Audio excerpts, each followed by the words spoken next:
prepare your Bibles. It'll be pretty simple.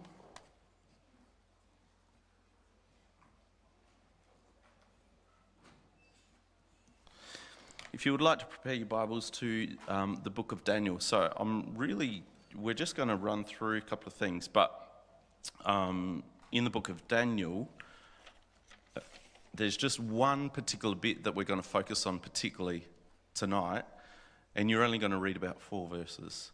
But for my little walk in the Lord, I've always enjoyed learning little things about the Bible that liven it up, and they also help boost faith. You can see some logic in there as well. So Bible prophecy specifically, you can, when it's nice and simple, you can see the logic that flows through.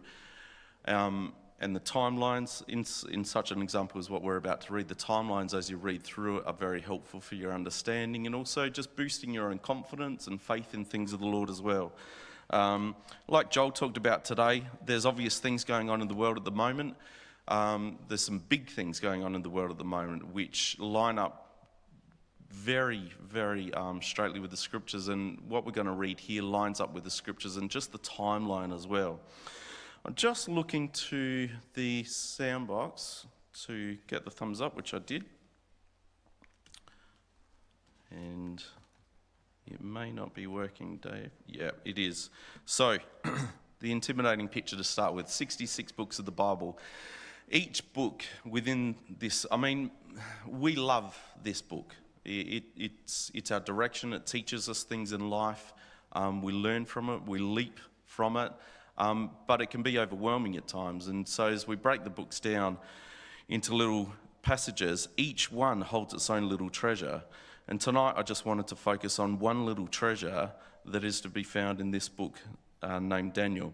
Daniel's got 12 chapters. Even with that, some books of the Bible are sort of based purely on wisdom and literature. Others are stories. Others are prophetic, like Revelations. This is kind of a mix between prophetic and storytelling. So there's just a few little stories within this that we're going to look at. Daniel chapter 1 to start with. Daniel chapter 1, as many of you know, he was a young man, and he was faced with a circumstance by a man named King Nebuchadnezzar. And Daniel had some friends, and Shadrach, Meshach, and for the fancy people, Abednego, or for the people like me, Abednego. And they were faced with a dilemma here too, and those fancy people, by the way, are people like Brendan Gloyn, whose speech are just at a different level. But these guys were faced an issue from the king, and it goes in this story how they didn't want to be given all the king's royalties and just sat under the king's throne, and to be treated like these sort of hierarchical positional types that were being treated very well, and that they wanted to operate with their integrity. And so as this story flows on, it talks about Daniel, and Daniel, who you can see is the fourth one from the left. The King Nebuchadnezzar is the one to the most right. But as the story flows on, I couldn't really find a handsome picture for King Nebuchadnezzar, so I just had to run with that.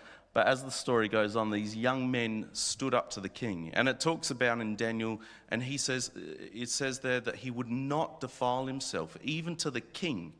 He would not defile himself. He wouldn't be brought under pressure, because he understood that even God was above the king. There's this status and this positional hierarchy that it is God that is the creator of all humankind, even the kings.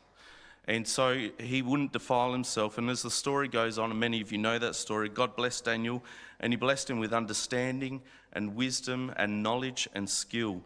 In Daniel chapter 3, King Nebuchadnezzar made a statue, and whoever wouldn't worship the statue would be thrown into a fiery furnace, or at that stage they'd just get repercussions. And there was a fiery furnace that was made, and the king was so angry that he increased the temperature of the fire, and the ones that went to throw these young Shadrach, Meshach, and Abednego in the fire, they were burnt.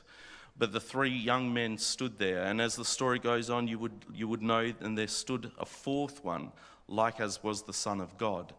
And the story goes on furthermore. In Daniel chapter 6, it's just Daniel at this stage.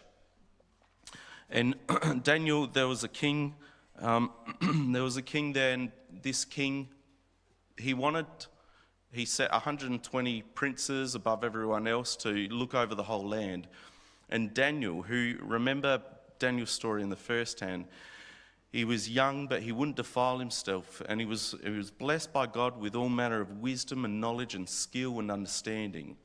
And in this situation here, he is still defying the odds. He is still going up against the authorities, and he wouldn't be brought down by that.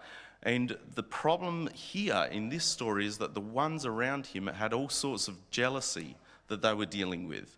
And they saw Daniel as the favourite man and the one that was up in centre and number one, because he was number one amongst 120 others. And they couldn't find aught against him, and they wanted to bring him down. And so they made a legalistic argument. And in this argument, the king had to sign a decree. And when he did that, the story goes on, the king regretted it, but these guys got their way, and they threw him into the den of lions, only to find out after the king had an all-nighter worrying about him that Daniel survived because he was blessed by God. And so this story, he's got his mates in this story, but this story is primarily Daniel not beckoning and not buckling against the pressures of even this hierarchical status and the kings and stuff. And he knew within himself that he could hold and keep his own integrity, and that at the end of his story, that God would bless him for these things. So going back to what we first discussed, the book of Daniel, and this is, by the way, this is all I'm doing it for, is just an extremely light and brief overview of the book. For me, I've always found it interesting just to get a little bit of grasp of the many books that we have in the Bible, just for better understanding and context when we read these things. But these three stories are just three of the strongest representatives we have in this book. But then we go to this chapter, and the stories stop a little bit. And Daniel here, he's in captivity, as many of the other people are. And he's going back and he's studying a timeline, and he's trying to work out how long the children of Israel are going to be caught in captivity. They're going to be captive. And just maybe referencing the two talks today, but Joel was talking about the signs of the times, and it's all happening, and he mentioned Russia and Ukraine. And there's obviously, you turn on the news, within 2 minutes you'll hear a fair bit of other stuff going on as well. And there's a whole lot of stuff going on in Israel. Israel has always been an intensely hot spot, historically, and for religious reasons. And at the moment, it is a boiling pot. It is full of intensity, and the emotions there are just so high. So the children of Israel have always been at this center of increased emotions, really, with their part in the world and the part that they play. In this story here, Daniel is really just trying to work out how long are they going to be captive for? How long until something, whatever that thing is, obviously Daniel doesn't know, but whatever that thing is that will change everything. There's 2 rules to follow. You would know this. I don't need to teach anyone this. It's just a reminder of the basic timeline that we work on, and Christians and non-Christians work on this. Before Christ, and we call it AD, after death. It's technically Anno Domini, but it's, I think in simplistic terms, we call it after death and BC. The timeline we need to work on is before Christ and after death. When we look at these 4 verses in Daniel chapter 9. This is another big rule just for Bible prophecy, and I can come to you with some good news. It's really, really simple. So unlike Brendan, who is eloquent of speech, and his wife, who is eloquent with maths, for the rest of us, It is very, very simple. In Bible prophecy, in situations like this, one day represents 1 year. Nice and easy. So only 2 foundational rules that we're to work off. So, Daniel chapter 9, verse 24, if you would go there.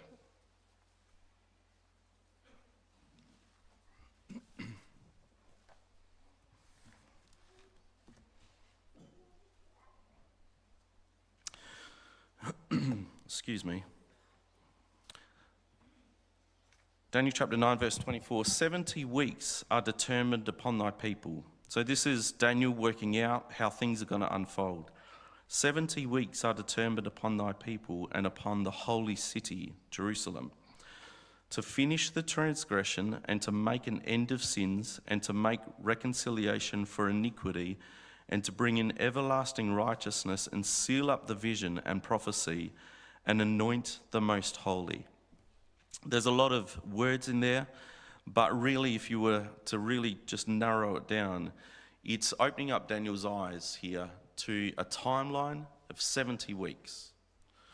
So mathematically, 1 day equals 1 year. So 70 weeks, 7 days in 1 week, and then times that by 70 is 490 days. But just for the next 5 to 10 minutes, as we talk prophecy language, 490 days is actually 490 years. So we start here.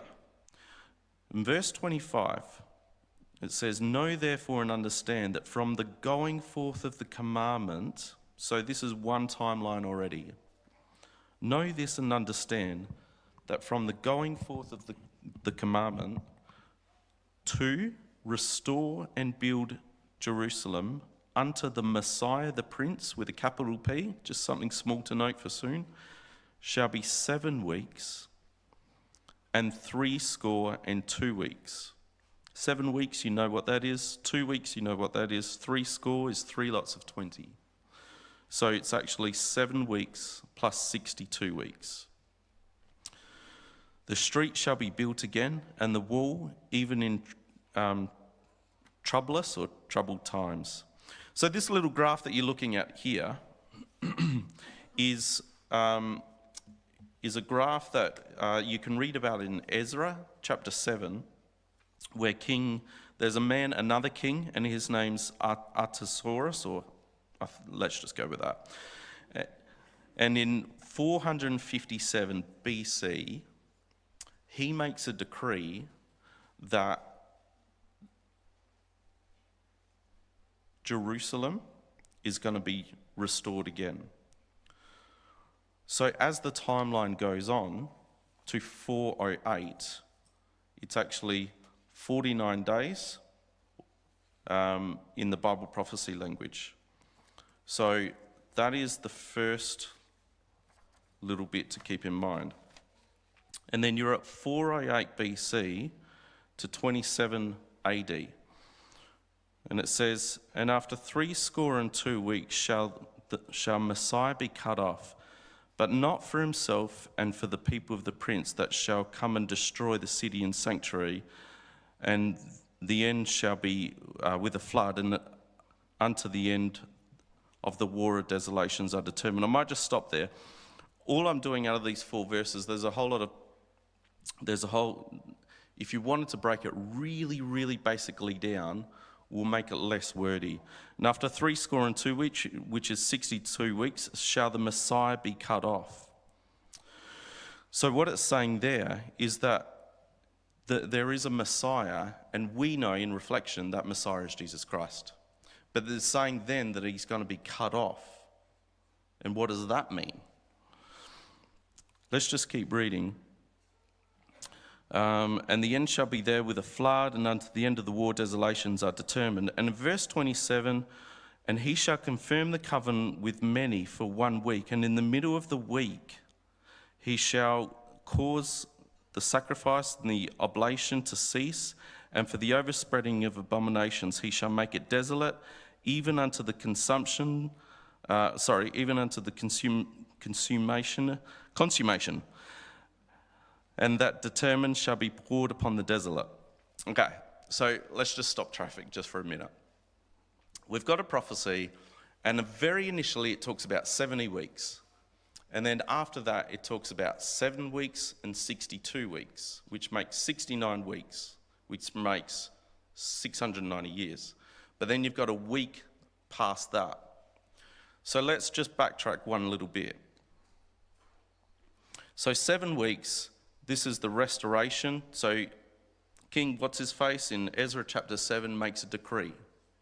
And here it says in verse 24 and 25, know therefore and understand that from going forth of the commandment to restore and build Jerusalem unto the Messiah the Prince shall be 7 weeks and 62 weeks. Just trying to get this buzzer to work. It may have stopped David after all that buzzer discussing. And then if you jump to 434, so this is the 62 weeks that is talked about. So the first one was 7 weeks. This one is now 62 weeks, which we just read in verses 24 and 25. And now we're brought to 27 AD, which someone important gets baptized. Anyone know who that is? Simon. Jesus Christ, thank you.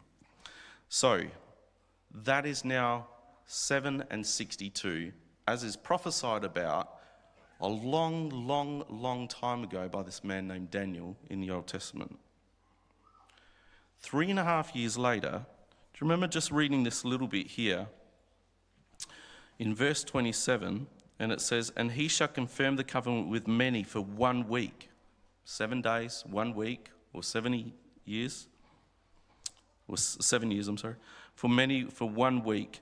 And in the midst of the week, he shall cause the sacrifice and oblation to cease. 3.5 years later, something happened to that man that got baptized. He was brought and he was crucified. And at that very point, as we would know the story from, we read about it in the Old Testament stories in the book of Exodus, where they made the sacrificial lamb. And they would put the lamb up, and that would be their sacrifice to God. It would always have to be the best lamb.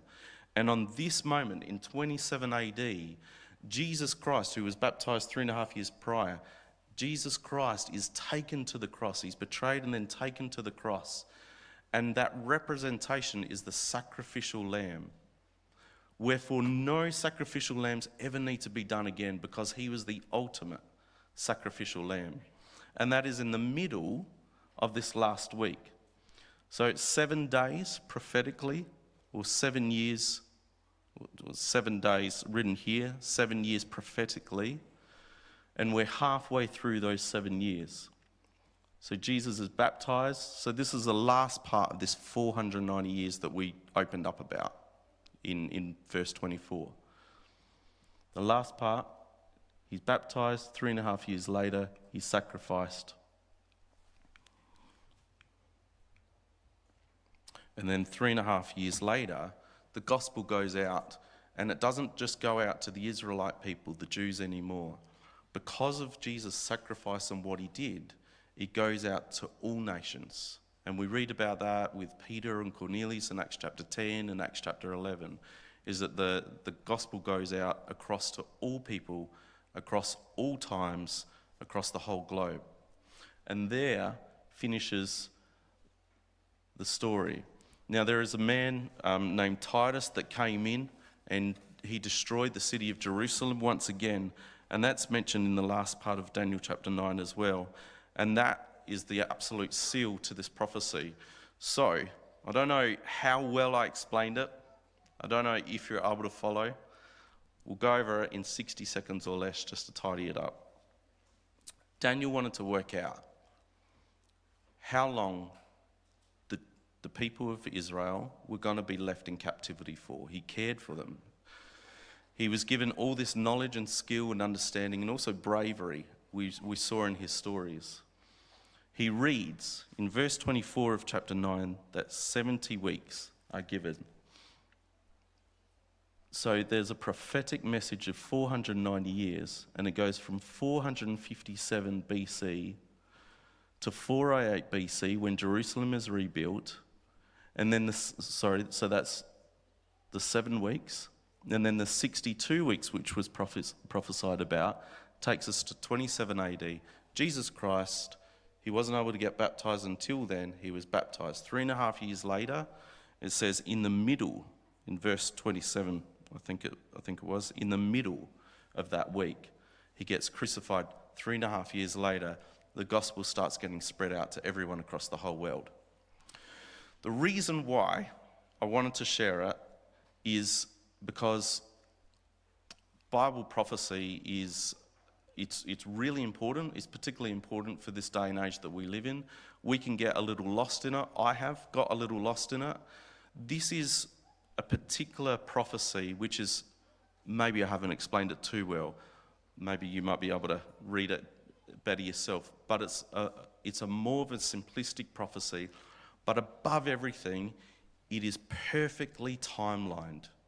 It is biblical proof that dates back to then and goes historically through these pages of the exact timelines of where everything would ultimately go out, the gospel would go out to everyone. And the story of Daniel, the book of Daniel, has got some wonderful stories in it, but it's also got some really strong messages in it, and I just thought it'd be cool to share. Amen? Anyway.